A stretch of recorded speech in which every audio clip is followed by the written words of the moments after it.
Hey everyone, Elizabeth here, Dandelion Soap Herb Shop. Thank you for joining me on this collaboration with my terrific friends who have wonderful abilities, great creativity, very smart, and very self-sufficient and self-reliant.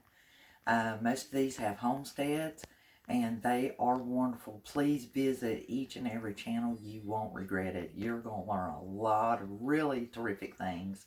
And these are all DIYs that you can make yourself for your own personal hygiene. So I have 3 for you plus a bonus, so technically 4.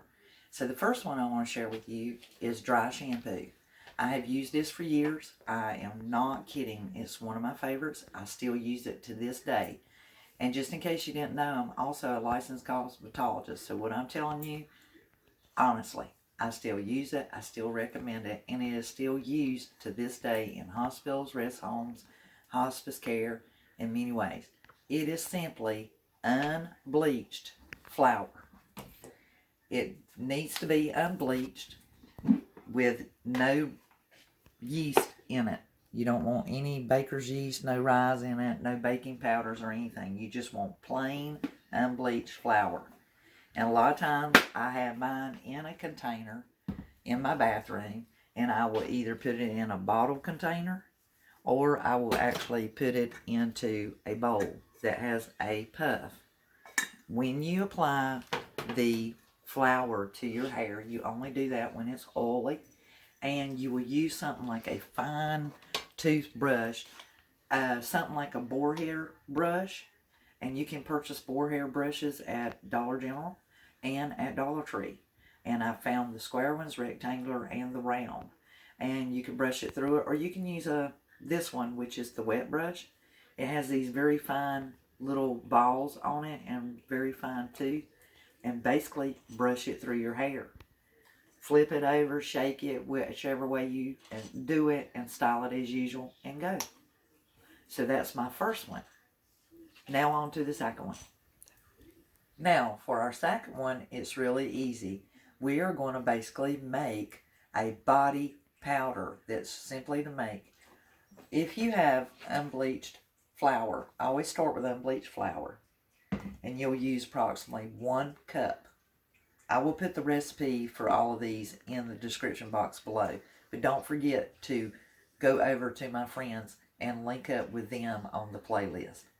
So the second one is unbleached flour, 1 cup. You will also need some tea tree essential oil. There's a reason why I'm telling you to select tea tree essential oil. It is bacterial killer. It will degrade odor. And so therefore, a lot of times if you're using this as a body powder or even as a body deodorant for armpits, then tea tree is your go-to. You will only use 3 to 5 drops. The second item that you can use is you have 2 options. You can use 1/4 cup of baking soda, or you can use 1/4 cup cornstarch. Now you also have the mix and match option. So you can do baking soda 1/4 cup, 1/4 cup cornstarch, along with 1 cup of flour, and make your mixture in a bowl. I usually use a whisk. Use 3 to 5 drops of tea tree. Now there are reasons why I recommend that you do this. Through trial and error, I have found also, like my friend Tina on Striving for the Simple Life, that you will see also in this playlist, through trial and error, you have to tweak it and change it and make it your own, what works best for you.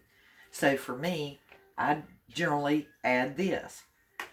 This is vitally important for the bacteria, the odor degrading, and to benefit the skin as well. Chamomile. I use approximately 2 teaspoons or 1 heaping tablespoon of chamomile. And I ground that up in my bowl along with the rest of it. If you need to, you can take the backside handle of one of your utensils, such as a spoon and not a knife, and mortar it into the bowl prior to adding all the other ingredients. I will have that recipe in the description box below. Basically, mix it up, incorporate your essential oils, and after you house them into a container, a bowl with a lid, they will mingle and they will be even better, and they will sing even more harmoniously together, and you would just have this wonderful alternating deodorant or body powder. I use it for both. I've used it for many years now. I have been using my own body powder deodorant, natural deodorant, for probably 20 years, at least 20 years, and that is my recipe. I only use the flour and baking soda. I do not use cornstarch. The reason I do not use cornstarch is because I do have eczema, and I am prone to get eczema or a revisit of it during the cold months. And since that is a yeast, cornstarch actually feeds yeast. It will actually grow and it will become worse. So to prevent me from forming a yeast, a rash, and eczema per se in my private parts as well as my armpits, I do not use cornstarch. You have to find out what works best for you. That recipe again is 1 cup unbleached flour, 1/4 cup baking soda. This eats bacteria and keeps odor down. It also helps with keeping you dry, and it keeps the flour buffered, so to speak, so it doesn't get lumpy. You do have the option to mix and match 1/4 cup baking soda along with 1/4 cup of cornstarch, 3 to 5 drops of tea tree essential oil, 1 heaping tablespoon of chamomile flowers grounded down. Mix it all together and then bottle it and use it at your leisure. One thing that I do recommend that I use, because I use this, I also use that on my hair. I don't even worry about it anymore if it's not just unbleached flour. You can get these glass bowls or find you a nice one at a thrift store or a vintage store, or you may have a Trinket box that's this size. And the powder puffs you can generally find at Dollar General or Walmart by itself if you really want a powder puff. And then I just keep the lid on it. This just sits upon it. Another option you may want is, if you make extra, keep you a bottle of it in the bathroom. And I keep this under the sink or up in the vanity, so that when my husband comes in, if this container is low on the powders, he can just refill it. And we both use that together.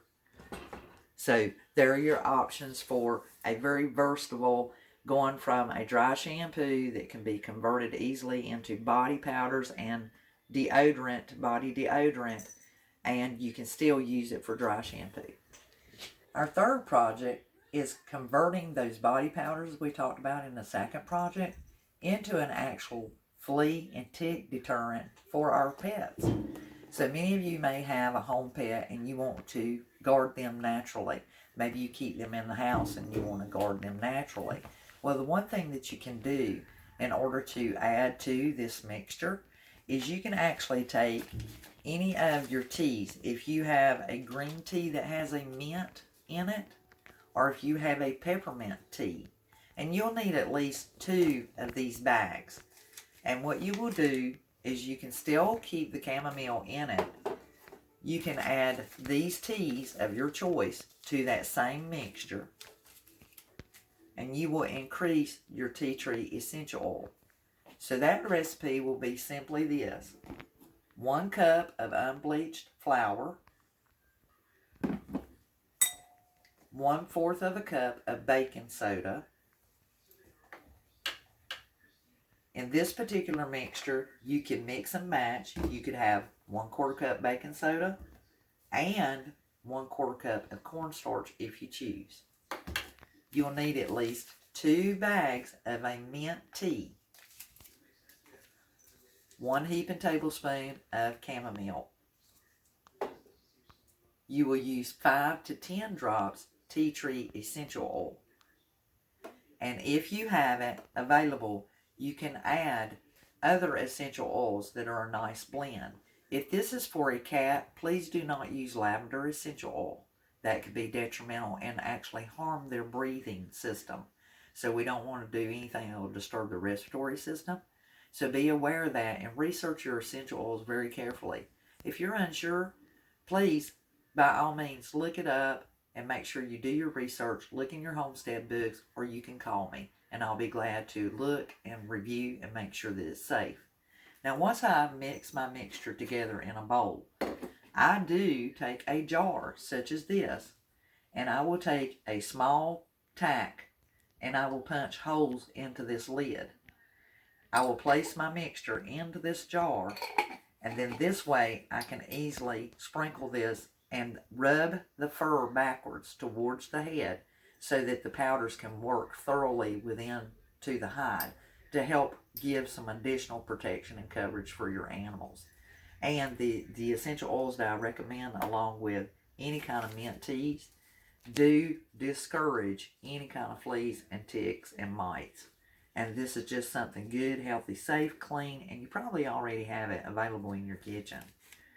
Additionally, if I have some of my larger animals outside, I do try to repurpose some kind of bottle like this that has more of a smaller spout, and I can actually press it and splash the powder on there and rub them backwards.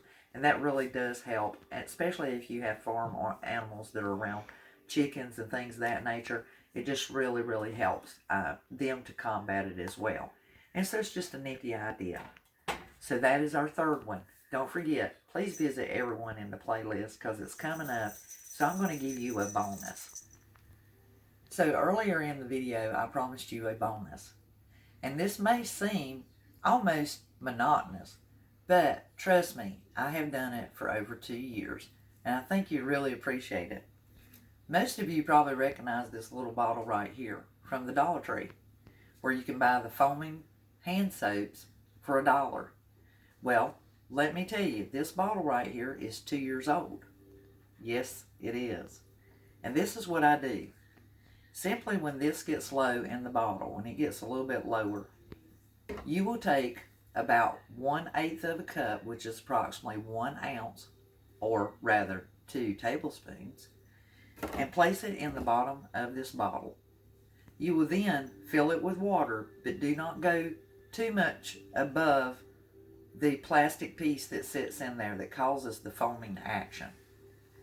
Place the cap back on it.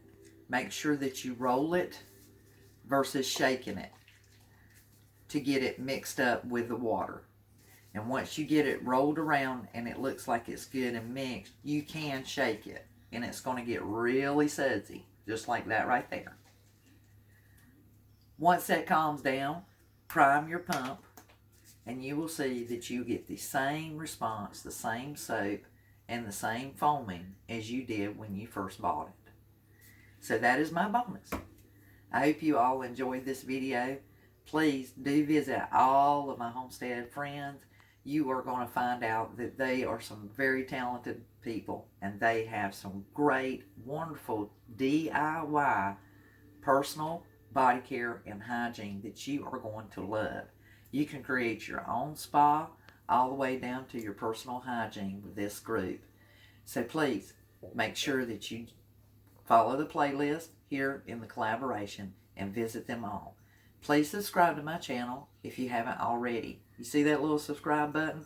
Click that. It will notify you every time I put up a new video. And if you haven't already, I certainly appreciate you hitting the like button and giving me a like. It helps my channel to rank better in YouTube, and I appreciate your help. Thank you all for coming over and watching my video. And if you've subscribed already, welcome and thank you. And just know that there will be more to come. Until the next DIY, this is Elizabeth saying thank you for joining me. Thank you for going to visit all my friends here in the collaboration playlist. Until next DIY, over and out. Bye. A friend that you will also see in this collaboration list. You guys know what I'm doing. Collab. The collab playlist, which is Tina's channel, striving for, yes.